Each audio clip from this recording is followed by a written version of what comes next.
In the chilling aftermath of Hiroshima's devastation during World War II, a U.S. military reconnaissance unit is dispatched into the heart of Japan's scorched wilderness. Their mission? To assess the extent of the atomic bomb's destruction. But as they venture deeper into the desolate landscape, they encounter something far more terrifying than the ruins of war. A mysterious entity lurking in the shadows, watching their every move.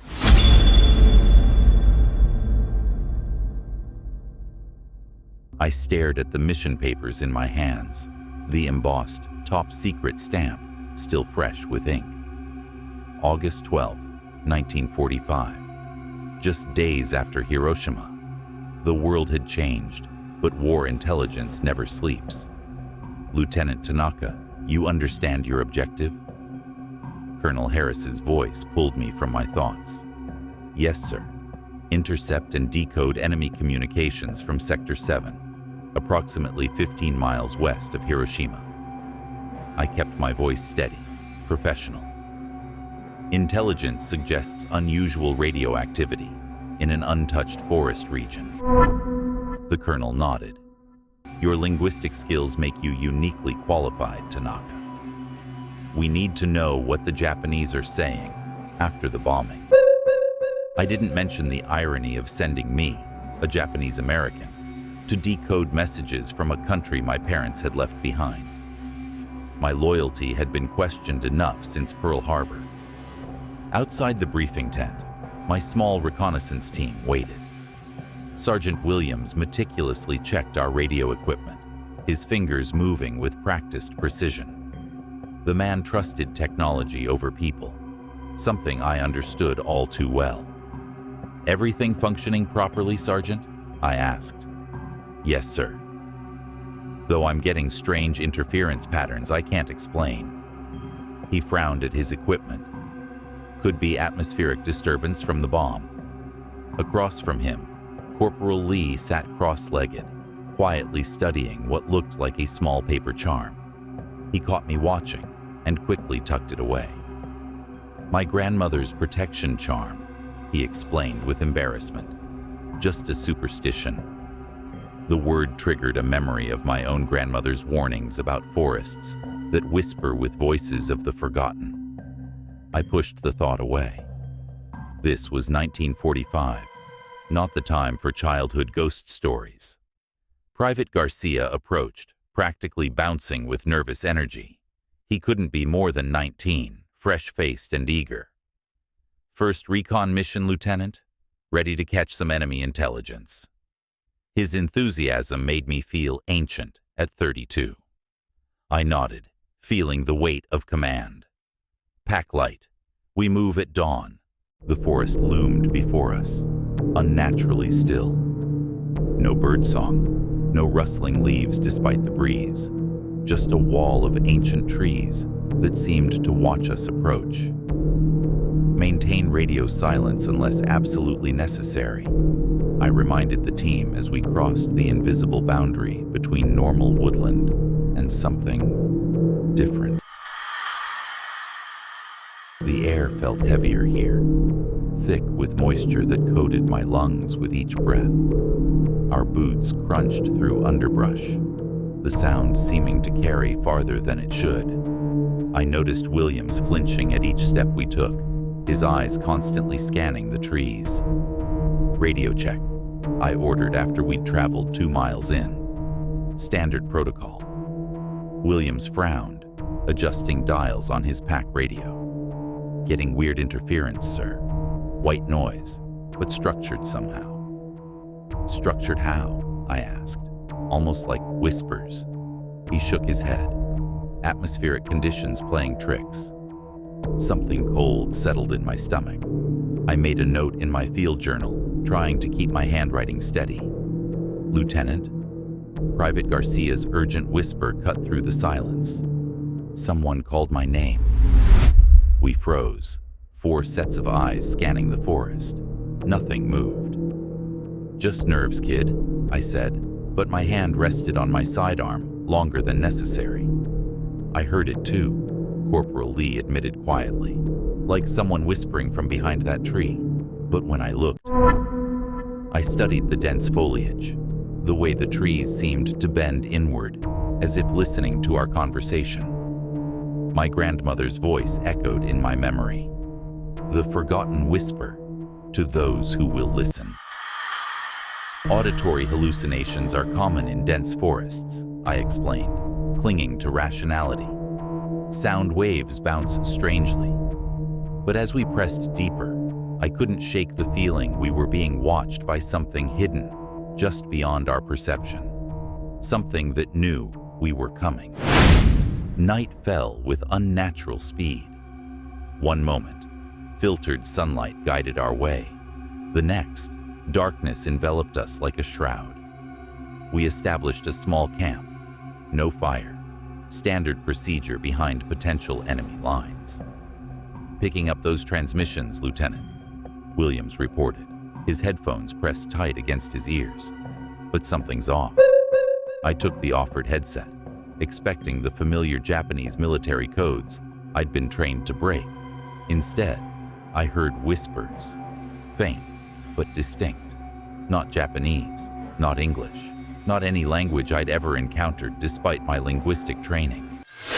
"What the hell is this?" I muttered, pressing the headphones tighter. The whispers had structure, patterns that repeated, phonemes that clustered in ways that suggested meaning. My fingers trembled slightly as I transcribed what I heard, creating symbols that might capture the alien sounds. Corporal Lee passed behind me, his shadow falling across my notes. He stopped abruptly, his breathing quickening. "Those symbols," he whispered, pointing at my transcription. "My grandmother. She showed me something similar. Said they were written by those who walk between worlds." I stared at him, then at my notes. The coincidence struck me like physical blow. My own grandmother had shown me similar markings, carved into an old stone tablet she kept hidden in her home. "Superstition," I said flatly, but my heart hammered in my chest. Later during my watch, the forest changed. The darkness seemed to move with purpose, shadows flowing between trees like liquid. And there, just at the edge of vision, tall, impossibly thin figures glided between distant trees. When I looked directly, nothing was there. When I looked away, they returned. My mouth went dry. I blinked hard, forcing myself to remember my training. Sleep deprivation, stress. The psychological aftermath of knowing what destruction the atomic bomb had wrought. Yet my hand shook as I made another notation in my log. Possible movement. Unconfirmed. By morning, the whispers had seeped into my dreams. They spoke of warnings, of boundaries crossed, of things changed by forces humans had unleashed. I woke with the taste of ash in my mouth and the certainty that we were not alone. "Bad dreams, sir?" Garcia asked at dawn, his young face haggard. I nodded, noting the dark circles under his eyes. "You too?" "Dreamed I was being followed by something with legs like stilts," he whispered. "No face, just watching me. Felt so real." Williams scoffed, methodically cleaning his sidearm. "Battle fatigue. We've all seen too much." But I noticed how he kept checking our perimeter, his eyes darting to shadows where nothing moved. Something had changed in the night, in us, in the forest, in the air we breathed. The radio whispers grew louder throughout the day, more insistent. I began recognizing patterns, not words exactly, but intentions. The transmissions weren't random. They beckoned us deeper. "Sir," Williams called from a small clearing ahead. "You should see this." Japanese military equipment lay scattered across the ground. Radios, codebooks, rations, abandoned. The radios were still warm, batteries functioning, but covered in a strange, ashy residue. "They left in a hurry," Corporal Lee observed. "Or something made them leave. Garcia added, his voice barely audible. I knelt, examining a logbook. The final entry was a jagged scrawl of the same symbols I'd been transcribing from the whispers. My blood ran cold. We should report this and pull back, Williams suggested, his usual confidence wavering. I found myself shaking my head. Number, we need to understand what happened here. The words felt right in my mouth, but strange in my mind, as if someone else had spoken through me.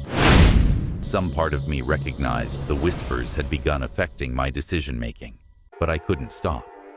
They were clearer now, almost comforting in their rhythm. I hadn't told my team that I was starting to understand them.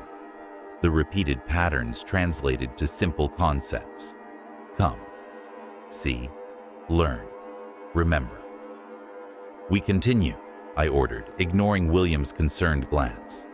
As we pressed deeper into the forest, I felt a weight lessen, like stepping through a door I'd always known was there.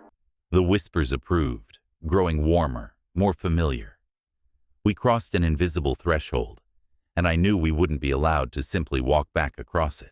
By our third day, reality itself seemed to fray at the edges.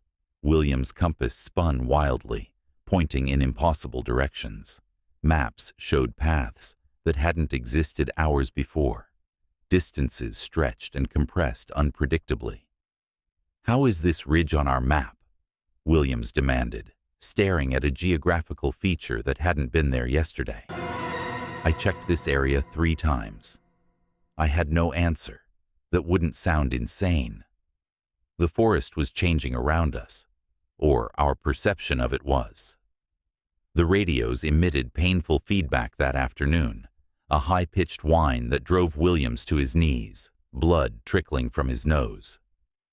Something's watching us, Garcia insisted during our evening meal, his eyes constantly darting to the tree line. I can feel it. Keep it together, Private, I snapped, but privately I agreed. The sensation of being observed was constant now. In my peripheral vision, pale, elongated figures stood motionless between trees, disappearing when I turned to look. That night, Corporal Lee began muttering in his sleep. I froze when I recognized the cadence. He was translating the whispers, speaking the very phrases I'd been secretly decoding. I shook him awake. What did you just say? His eyes focused slowly, confusion evident. I didn't say anything, sir. You were talking in your sleep, I pressed. Translating. Translating what? Genuine bewilderment crossed his face. Williams overheard, his expression hardening. We need to leave. Now something's wrong with this place. The mission isn't complete, I argued, but even I heard the hollow quality in my voice. The mission had changed. The whispers had made sure of that. That night, I saw them clearly for the first time. Pale, elongated humanoids with impossibly thin limbs and an eerie, gliding movement. My grandmother's stories came rushing back. Nightcrawlers, she called them, beings that existed at the edge of perception. They surrounded our camp, just beyond the firelight, watching with faces that had no features, just smooth, pale skin where eyes and mouths should be. No one else seemed to notice them, or if they did, they said nothing. I couldn't look away. One raised what might have been an arm, beckoning. The whispers in my head intensified. Remember, witness, understand. I realized with growing horror that I'd been chosen as their interpreter. But why? What message was so important that these beings would reach across the boundary of perception to deliver it? Garcia's gone. Williams's shout jolted me awake at dawn. We found him an hour later, standing motionless in a clearing 2 miles from camp, staring at nothing. His eyes were glassy, unresponsive. They spoke through the radio, he mumbled when we finally brought him back to awareness. They promised to show me what happened after the bomb, what we did to them. A chill ran down my spine. What who did to who, Private? His eyes focused on mine with sudden clarity. The blast changed them, Lieutenant. Changed this place. Thinned the barrier. I left Williams with Garcia and retreated to check my translations again. The patterns suddenly aligned in my mind. The whispers weren't orders or information. They were warnings. Leave. Danger. Not for you. Over and over. These weren't enemy transmissions. They were the voices of those who had entered before us. "Sir, got a clear signal," Williams called excitedly. After days of interference, his radio had suddenly connected to command. I approached cautiously, taking the handset. "This is Lieutenant Tanaka, Reconnaissance Team Alpha. Over." "Lieutenant, report your findings." The voice sounded like Colonel Harris, but something was off. Tiny hesitations before words, emphasis in the wrong places. "We've encountered unusual phenomena. Request extraction. Over." "First, describe exactly what you've seen, in detail." The voice grew eager, hungry. No military commander would prioritize a field report over extraction. Williams grabbed the handset from me. "Martha, is that you?" His face had gone pale. "How? You died 2 years ago." I ripped the radio from his hands, smashing it against a tree. "That wasn't command," I gasped. "They're mimicking, learning from us." The forest went silent. Even the whispers stopped. They knew we'd understood. "We need to leave," Williams said, his voice shaking. "Now." I hesitated, then revealed what I knew about the entities from my grandmother's stories. "They feed on perception," I explained. "They twist what you see and hear until you can't distinguish reality anymore." The skepticism in Williams' eyes warred with fear of what he'd experienced. "We can't outrun them," Lee whispered. "They're already inside our heads." A thick mist descended without warning, white tendrils wrapping around trees and dissolving into shapes that almost resembled human forms before dissipating. The fog separated us within minutes, visibility dropping to arm's length. "Williams! Lee! Garcia!"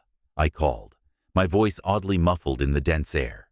Responses came, but distorted, their voices stretching and compressing, transforming into whispers that matched the entities. My training dissolved as panic set in. I couldn't tell who was human anymore. "Lieutenant?" A figure appeared in the mist. Corporal Lee, his eyes unnaturally calm. "Don't be afraid. They're not hostile. They're trying to show us something." As he turned away, I glimpsed something attached to his spine, a pale, thin hand that seemed merged with his flesh. My stomach lurched. "Lee," I whispered, "what's on your back?" He smiled serenely. "They've been here since before humans. The bomb changed them, woke them. Now they're changing us too." A gunshot rang out. Williams firing wildly into the mist. "Stay back," he screamed. "I see you, you bastards." I ran toward the sound, finding Williams on his knees, pistol aimed at one of the Nightcrawlers fully revealed. Tall, pale, impossibly thin. Almost two-dimensional when viewed from certain angles. Its body swayed with a rhythm that made my vision blur. Williams fired 3 times.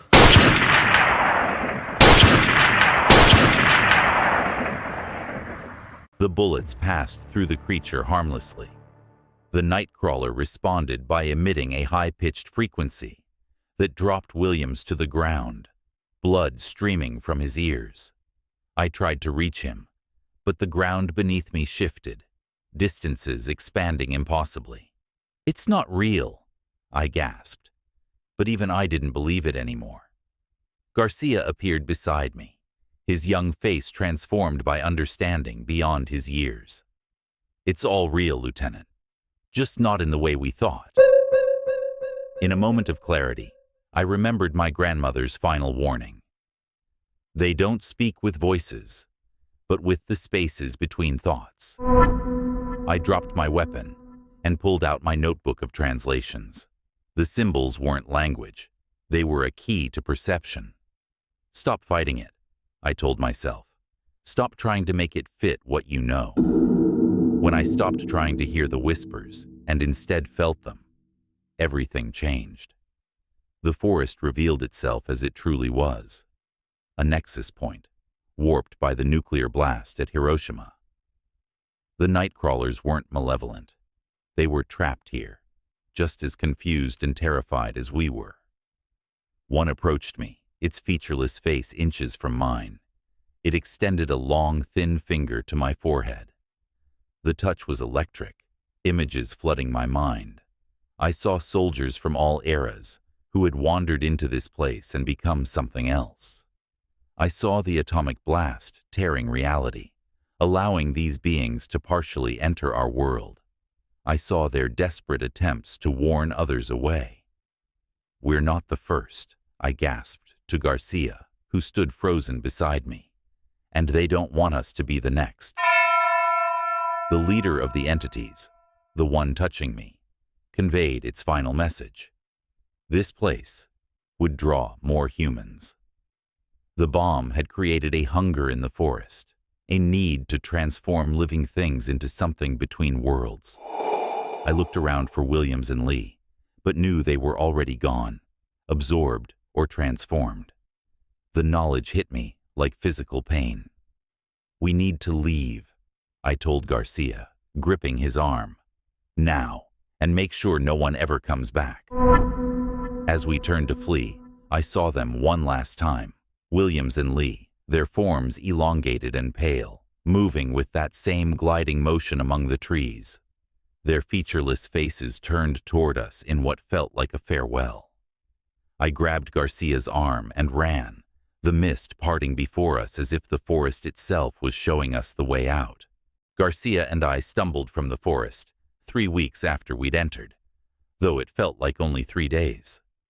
Our uniforms were covered in the same ashy residue we'd found on the abandoned Japanese equipment. A recovery team met us at the forest edge, medics rushing forward with shock blankets and questions. I answered mechanically, crafting a story of enemy action and ambush that explained the loss of Williams and Lee. "What happened in there, sir?" Garcia whispered when we were alone in the medical tent. "Nothing that anyone would believe," I replied, my hands shaking as I wrote coordinates in my report that deliberately led away from the true location, and nothing that anyone should find.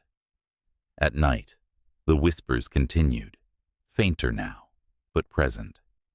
Garcia admitted he heard them too, his once bright eyes permanently shadowed. "What happens when others go looking for them?" he asked. I had no answer that brought comfort. 6 months later, I requested reassignment to signal intelligence with a specific focus on monitoring the forest region. My commanders believed I was being diligent. Only I knew I was making sure no one else found what we had.